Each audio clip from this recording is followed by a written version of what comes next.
Apo. Yung motor ni ni Mayor Gungun nandun sa Minganilla Police. Gusto siguro po. ng mga tao na kunin talaga sa LTO. Andun sa LTO ninyo i-impound. Siguro po, ang akin naman pong dyan, sinagot ko lang yung current rule ng LTO, pero ang totoo po dyan, naka-impound po yung sasakyan niya because it was delivered personally by Mayor Gungun sa police po, not to the LTO because we are not the apprehending officers. Tira! Brigada! Nanas Boy Talks. Mag-interview na tagsugod. Uy, Nasa man si Boy Talks, Nesan? Abe, sige be, ato na lang ni dawaton. Dali alam Boy Talks sa dugaya, ginimo ni Sol. Kaniya, pasudlon na kanamog sa'yo. Di sa nalali mangita gaminaw eh. Di na mo gidagan. Dito mo siya sa langob namin nangita. Mao pa na, kaya man ang tuyoon, pangita ng... Be, kadali lang, ato lang sa ning dawaton. Dali kayo. Kada Boy Talk hang mga higalag, kisa ni nasakpang naminaw rong buntagan, ini nga tong programa, mga kabrigada. Brigada, huli ka! Hala! Sakpan ka! Sakpan ka! Huli ka! Brigada Arnel Boy Tokang Rivera, Brigada Boy Toks, kinsay nasakpan imong naminaw rong buntaga, i-brigada mo! Yes, Brigada Atty. Juril o Brigada Cap Dennis Regner Tabar, may buntag. Good morning! Sa pasensyain lang sa kay Koron, kay kanilaging sigig uwan-uwan diri sa gawas. Maunong-unong man tao niya. Pagka mingawa po ng dapit. Amayin gani, kinap... Ha? Unsay? Hay man ka, di man ka makita. Kung sama sa ning dapit, ang ako na sudlan diri sa barangay, Pahina Central diri sa Tabuan, o nga, di naman ni kita na itong signal diri noon. Sorry ay, narabato si Christian yo. Ano kung insulto na imong gisulti eh. Awa pa po hinungdan aning istoryahan ning Di ba mawala ka pa sudla? Napagugo diri sa kanil sa may doon sa may merkado sa Tabuan kanina ay naninda diri og kanang mga asukar. Yung sa man na diaron, magsige na lamig imagine, ani? Kalawa, yaga na dito bago pero pagwa ka mo, wagi so. signal. Naman tagi kuan si direktor na to sa LTO kaya mong interviewon sud kag yun dala mo ging gikuan si direktor kay ako mang Yagan-angan na mo. Wani pagngani pagngani. Sayang kay naminaw diri si Sir Joseph Abiliagot. Ano nga sa limong storya ni mong signal hina. Wagi signal gid. Dali Na diri si Sir Joseph. Sir, may buntag, sir. Good morning, attorney. Hoy sir, wag kita di kita magkita ron butaga sir. Ay, imagine lang ka na mo sir, gwapo ka. Wade kay internet dia sir. Wala, attorney. Data ra. Mao lagi kay wa man kono na wa man signal kunong inyong dapit dia Oh. Sige, o niya, sir, na naminaw de ka pirmik brigada. Kada buntag, attorney. Kada buntag, yun. Sige, maayo. Kung sa man po'y ganahan ni Mos Brigada, sir.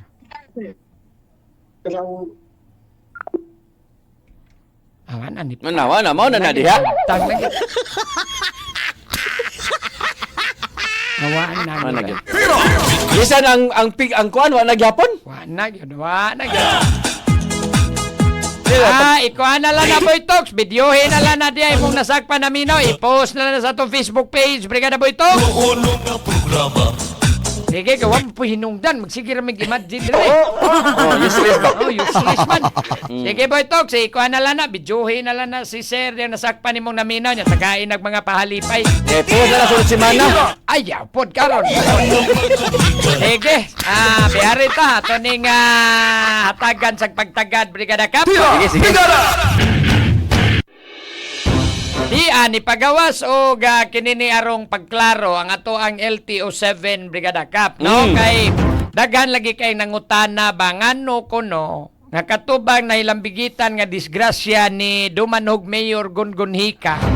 Yes, may barangay Pakigni Minglanilla to nakalabayng Domingo.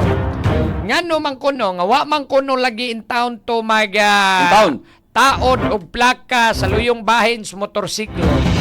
Atong iyahang Ducati multistrada, unta to? Kakuan ba kana? Multistrada ba to?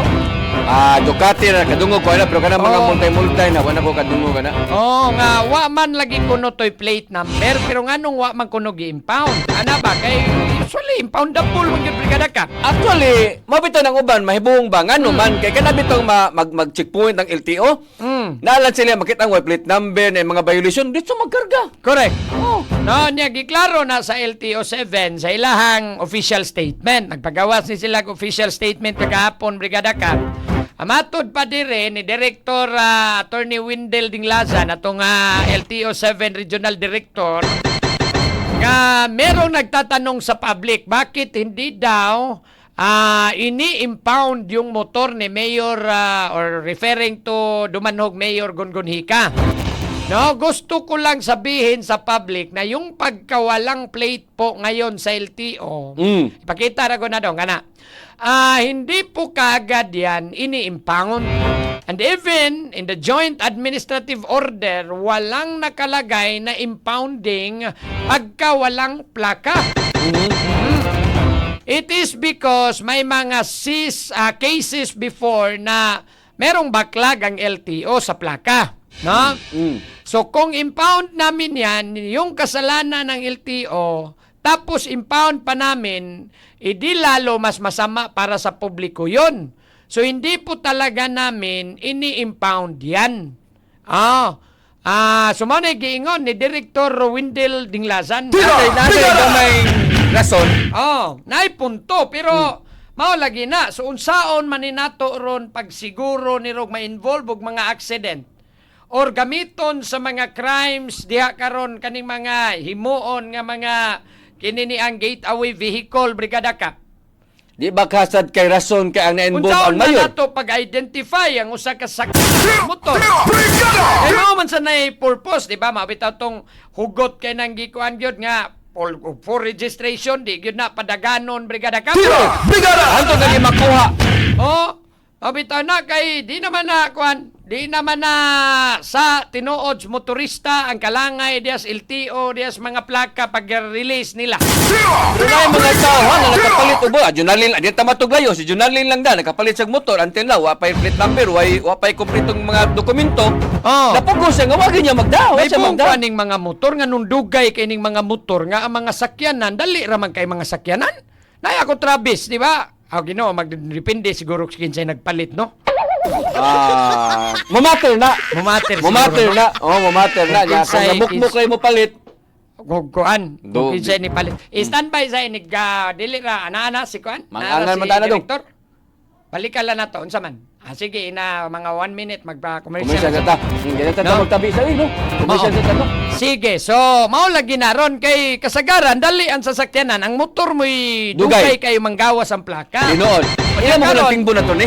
Tingbo nila ba? Mao Upada. lagi unya ang karon ang problema pag yun ana diha kay diha taron nagka-problema sprinting ni ang sa mga plaka kay mauning dugay na release ni mga plaka brigada ka.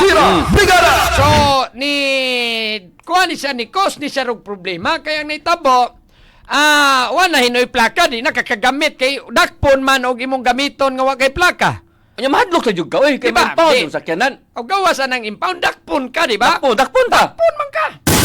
Kay pag kuan ko no mo diha, pag drive ko no mo diha motoron nga wa pay butangin ninyo for registration og naay checkpoint di ba mo masita. Oo ni sa sakyanan. Ako tanaw ra ba? 3 months, 3 months. 3 months pa. Oh, Manila ko nun ni napalit ni Mayor Gongon katong sa mo exclusive interview. Oh. Manila man ni. Ni actually naanak ko no dito sa Manila, mao ni mo tambong man kuno siya sa suna ni PBBM Yang karong kwaon. Lunes. Hapito na lang kuno unta niya. Involved may no aksidente atong nakalabayng Domingo. So mao ni ron ang kuan na ni ba so unsay paagi aron ma-identify nato ang motor kung di man day ma-impound ni. No, kay ba si magsalig ni ro mga naminaw na di day impound nun. Oh, nga mayor Pero gani atong ha. klarohon na nga dakpon na. Dakpon pero di lang siguro impound. Kasi mo ingon na wanay dakop. Dakpon pero dili i-impound. Oh, di lang So impound. meaning kung dakpon na kay violations. Kanawa magka nagbutang No, Sige. ang kuan lang di lang ma-impound. No? Kung naara kay lisensya, mati-OP mo lisensya. Pero klaro niya, kay Pero daghan kung kay biya, lisensya, diyan, ang dapita, ma-impound, daghan biya kayo nga mga kuwan, hindi pang-impound yun biya. Mao gani, Basta mao ni basta makasugat o aksidente. Oh, mao ni dagan niingon, mura kunog na kuan ba nga usa man ni ang pagpatuma na tos balaod basta ga mga dagkong impluwensya ang makasa mao ni mo mausab ang kuan implementation. Di na lang tayo split number, attorney. Oh. Arita sa nakasugat o aksidente. Mao gani. Sige, be ato ning klarohon nigbalik na to atong hinabion kay karon ra ba pong alas 9 alas 10 siguro moabot po dito sa LTO7 si Mayor Gungun Hika kay Natubang siya. Tubag sadto siya sa Syokos order nya iya po tong isurrender iyang lisensya Brigada Cap kay mao man toy kamanduan nga kanini ang i-explain niya tong hitabua o nga anong ni counterflow. Although, iyan naman tong gitubag diri sa toa, kita magiuna na ka-interview pong Mayor Gongon po Brigada Cap. No, unya plus ang katong pag-surrender kay 90 days man nga gipaubos sa preventive suspension ang lisensya ni Mayor Gongon Hika mga higala. Sa atong pagbalik atong hinabion atong Regional Director mga kabrigada sa LTO7 na si Regional Director Attorney Wendell Dinglasan mga higala.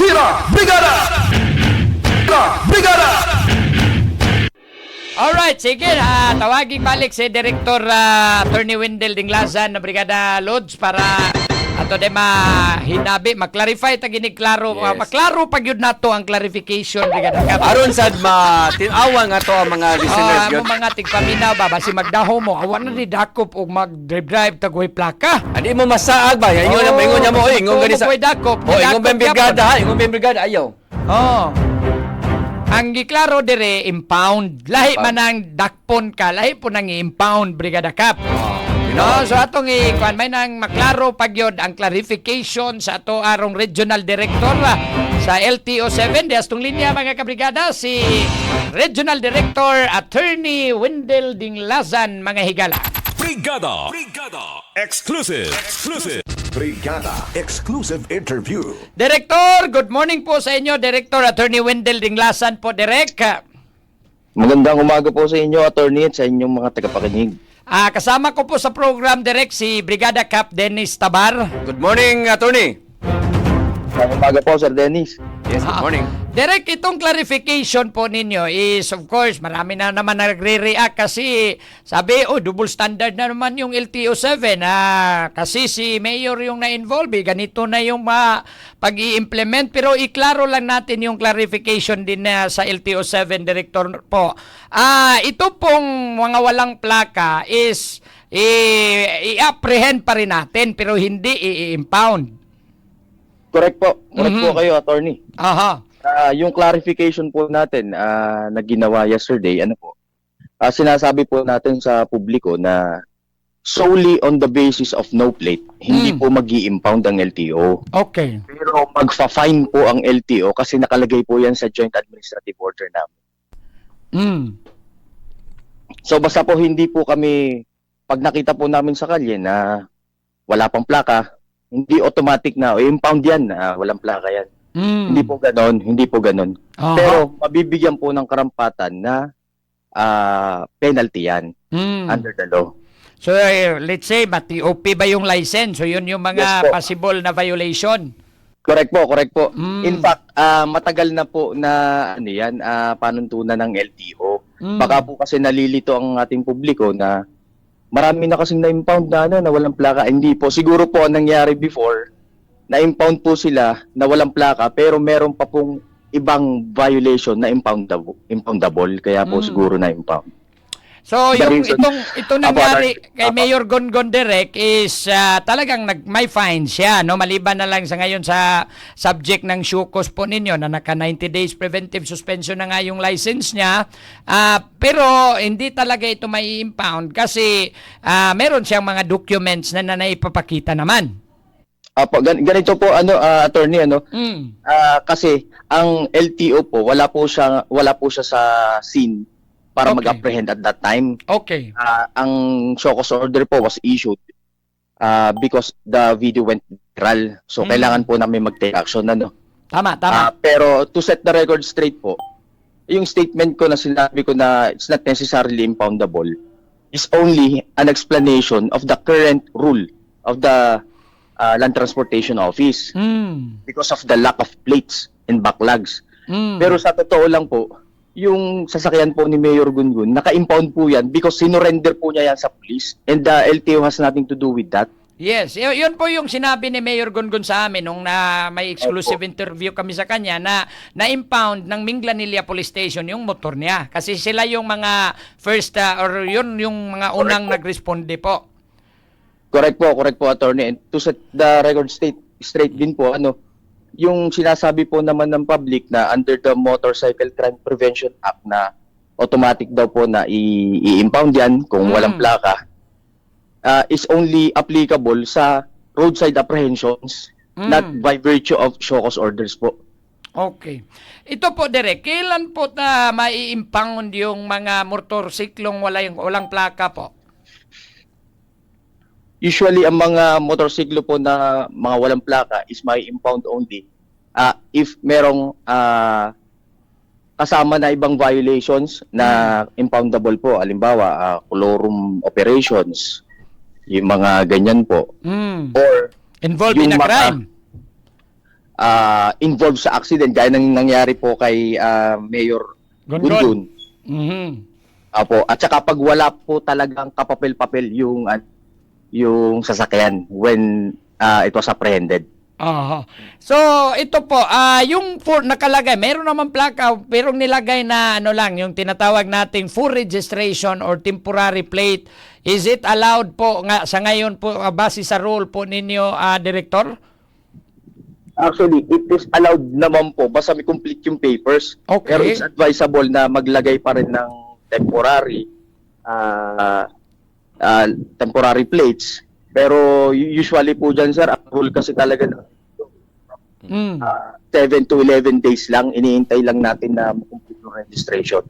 Aha. So ito, pag naglagay ng full registration lang kasi wala pa talagang plaka, pero meron na siyang CR, pero wala pa yung plaka niya, meron na siyang CR, may OR na siya. Ang problema lang is hindi pa talaga na i-release yung plaka, so allowed lang yun. Ang rule ko po dyan, attorney, is that hindi pa po nagkakaroon ng full investigation ang Land Transportation Office regarding kung merong ORCR talaga, kasi in the first place wala po kami sa apprehension. Pero malalaman po namin lahat yan when Mayor Gungun appears next week sa actual hearing po namin sa LTO. Hindi sa case ni Mayor In general, Gungun, sir. sa general. General lang po at Opo. Director. Pag yung isang motorista is yung motor niya is nakalagay for registration, tapos kumpleto, mayroon siyang CR, mayroon na siyang OR. Ang problema lang, wala siyang plate. Opo, kasi kung malalaman niyo po, sir, kung problema po ng LTO yung hindi makapagbigay ng plaka, dapat hindi naman po yun ipasa sa publiko, yung kasalanan ng ahensya namin. So, hindi talaga siya mapafine nun. Hindi po. Aha. So, at least para clear naman, so pwede lang talaga maglagay ng full registration direct. Opo, kung wala pa po talaga, usually ang plaka po hindi po naibigay yan ng 7 to 11 days, or in some cases, baka nasa dealer po ang plaka, so hindi naman po namin pwedeng i-fine na hindi sila naglagay ng plaka dyan na kahit kung hindi naman po naibigay ng dealer sa kanya or ng LTO. So pwede pa po yun. In those cases lang po.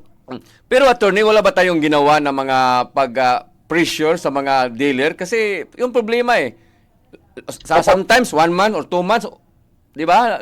Matagal makuha yung plate number. Kasi may problema kami diyan na encounter in the past, direct, na yung mga dealer anong tawag sa Tagalog ng tingob? Yung parang Isahin lang nila iniisa nila yung mga ipagpo-process na mga ng plate, yung pagpa-register na mga nila na purchase ng mga buyer motor. ba? So, kung aabot na yan ng 100, tsaka pa nila siguro doon sa Endorse. LTO. So, ang mangyayari, yung mga Matagalan. nakabili na in the past, talagang matagal ma-release kasi kasama sila, lahata na yung pagsasubmit nila doon sa LTO Oo, correct po. Ang tinatawag po namin yan sa aming ahensya na batching. Batching, yun. Opo. Oo. Last month po, kinausap ko na po ang mga dealers sa buong region. Okay. dito sa Cebu, dito po sa Bohol, na itigil na po yung practice ng batching. Kasi in the end po, sila po nakakatipid sa Oo. gastusin nila. Sila po ay mga korporasyon, may mga pera po sila. Paano po yung mga normal na taga Region 7 na inihintay yung registration, tapos aabutin sila ng buwan-buwan. Oho. Kawalan ko po yan sa kanila. So, And I think unti-unti na pong nag-improve yung services ng mga dealers natin dito sa Oo, kasi kung na na-purchase na yan on that day, the next day, na-i-process na yan sa LTO. Kasi yung sa inyo dyan, yung processing sa CR, tsaka sa iba pa, yung supply license, di ba, madali lang naman direct, parang sa motorsiklo yata, 3 to 5 days.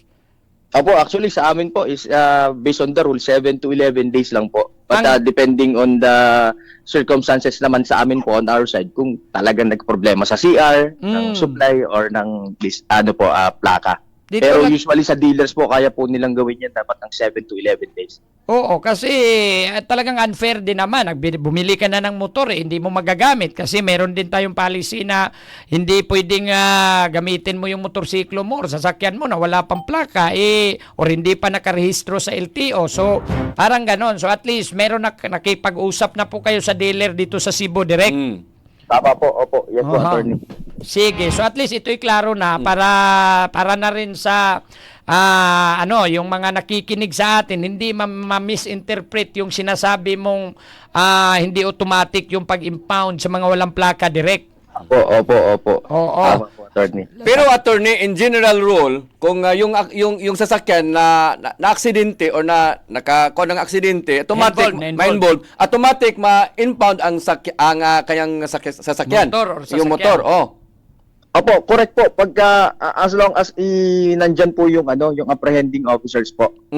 O kung police, Yung police paliwanag ba, ko lamang po MPO or na hindi enforcer. automatic na impound is only on the basis of the current rules of the Land Transportation Office in connection with the backlog of claims. As of now, Direk, meron po ba kayong data or marami na ba pong plakang nasa LTO 7 natin na unclaimed pa hanggang ngayon? Meron pa po kami, I think approximately 200,000 na since March po. Nabawasan na po natin ng 50,000 yan. So we are expecting na maayos na po natin yan the coming months. Di ba yung kasi ang problema, kasi yung mga nakabili na mga motor or sasakyan is sa dealer nila yun, dealer yun yung nila magpa-follow up dun sa dealer. I-claim nila sa Oo, dealer. kung pwede ba sila, direkta sila pumunta dyan sa LTO 7, ipapakita, ano ba yung mga pwedeng ipakita nila, ma-release lang yung mga plates direct. Actually, attorney, meron po kaming bagong i-launch next week. Ang tawag po namin dyan is LTO's plate spotter. So, kahit hindi na po sila pumunta ng opisina, i-launch po namin yung website na yan. Pwede na po nilang ma-check yan sa cellphone nila or laptops. So malaman din nila kung nasan yung plaka, nasa dealer ba or nasa opisina ng LTO. Tama po kayo, attorney. Ganun po yung mangyayari sa plate spotter. So kung nandun na sa dealer, i-hold pa rin ng dealer, may violation na yung dealer dyan na direct. Correct po. Oo. At ang ina-advise ko rin po ang public na kahit malit lang po ng isang araw, mag-complain po kayo sa amin sa LTO para po ma-issuehan namin ng show cause order or ma-suspend o ma-revoke yung accreditation po ng dealer. At pag hindi na-late po sila. yan gamitin na collateral para magbayad ng mga installment. Kasi yun yung mga kalimitan na namin, naputol si Direk.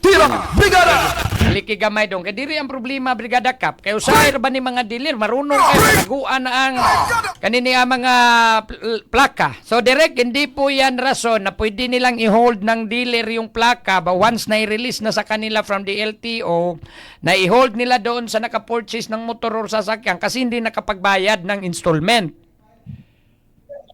Opo. Kasi ang rule po dyan dapat, sir, is on the basis of documents. So dapat, ang gagawin dapat ni dealer is ipa-register niya yan na naka-income branch sa kanila.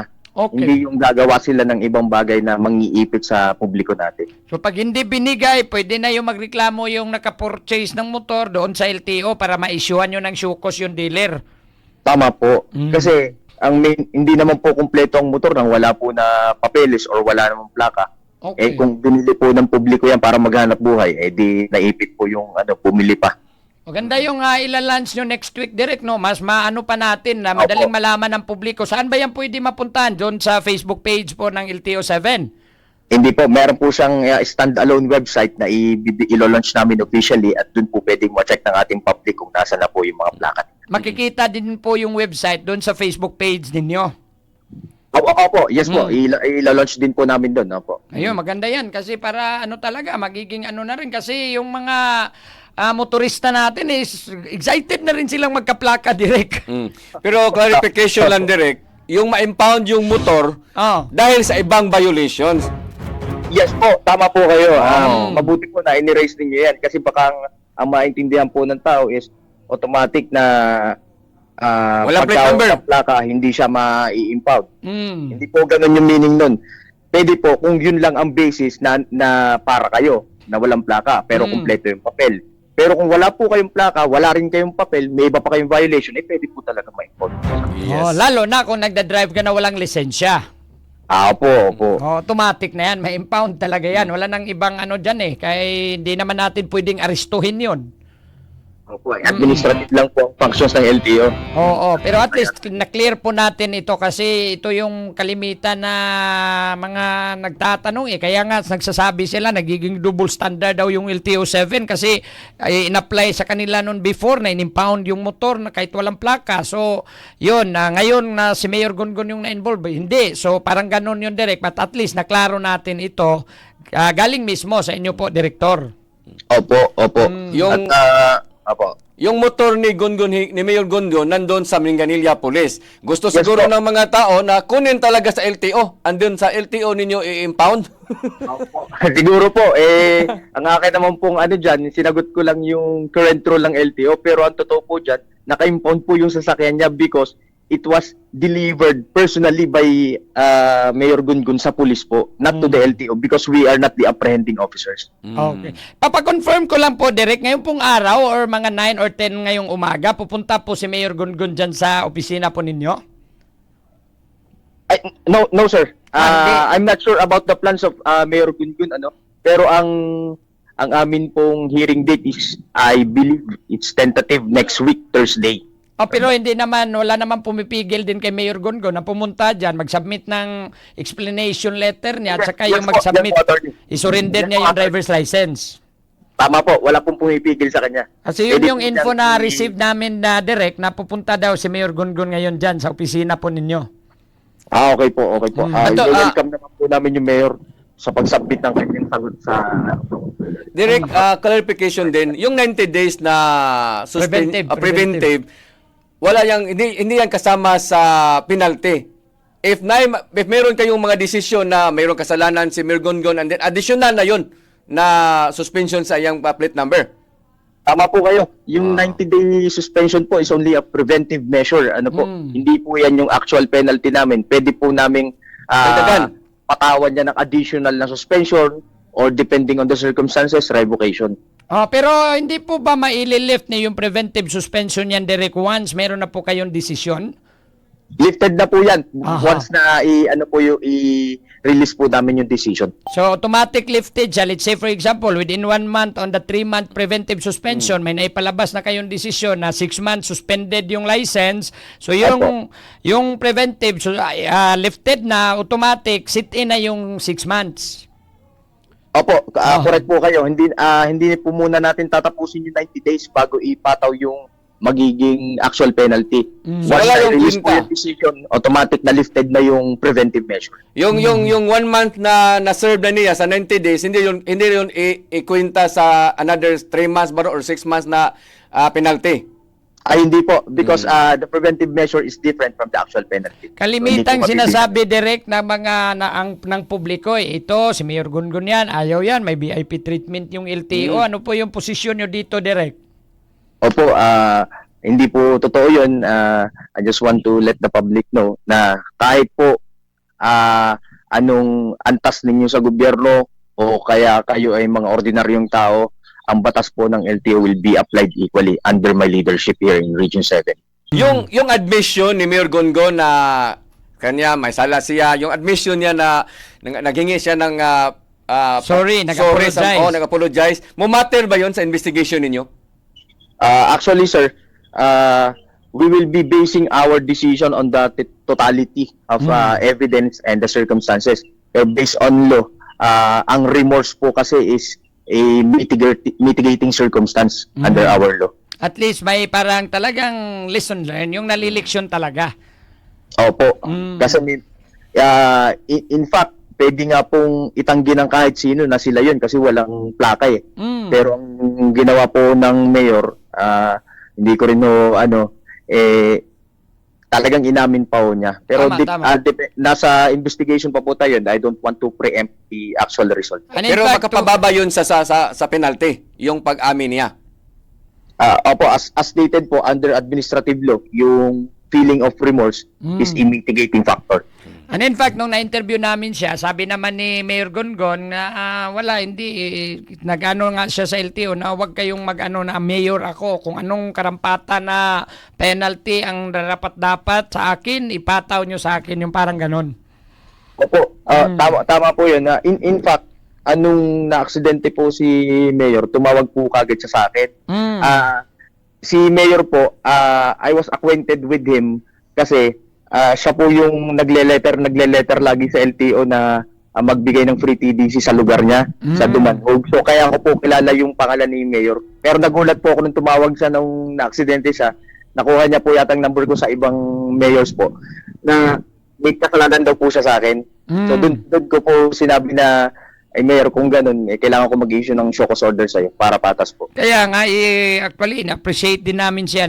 Siya kasi yung nagbigay ng identity. Hindi naman na alam ng publiko, ng mga netizen kung sinong na-involve. Wala naman pangalan sa nag-post dun sa video. Pero right after na nag-post siya, na siya yun, doon na talaga na nalalaman na siya nga pala yung nasa involved doon sa video. Opo, din kasi sa viral video, parang may hunch po yung mga tao na si Mayor Gungun yan. Kasi maintindihan ko rin po, kasi mukha pong nagtanggal din siya ng helmet kasi na-aksidente na po siya eh. Of course, kailangan niya pong ayusin yung sarili niya. Baka may nakakita po na siya. Which is a good thing din naman po para po mapanagot natin kung sino man talaga yung nagkaroon ng pagkakasala. Pero sa Sunday pa yun nangyari, di ba? Then Wednesday na kayo Tuesday. Tuesday na kayo naglabas ng. So doon din yung Tuesday. nalaman. Opo, nung Monday po kasi pinrepare pa po namin lahat ng information para po i-make sure namin na talagang siya talaga. I see. Sige po, Derek, at least naiklaro po natin yung clarification po ninyong pinalabas kahapon sa LTO7 at ito po information na talagang makakatulong sa mga motorista po natin, lalo na sa publiko, Derek. Opo, nagpapasalamat din po ako sa inyo kasi baka po hindi naintindihan ng publiko natin, baka po sumama ang loob nila sa Land Transportation Office. Pero makakaasa po sila na lahat po ng panuntunan ko bilang director ng Region 7 ngayon is makakaasa po sila na pantay-pantay po ang pag-a-apply ko ng batas bilang isang abogado. Sige po. Director, marami pong salamat sa inyo pong pagpaunlak ng interview po sa amin sa Brigada News FM Cebu. Magandang umaga po sa inyo. God bless po sa inyo, Direk, at sa mga taga-LTO7 po. Salamat, sir. Maraming salamat po sa inyo sa pagkakataon na ibinigay niyo para makapagpaliwanag po ako sa publiko po. Maraming salamat po. Sige po, Direk. Brigada Exclusive Brigada Exclusive Interview. Brigada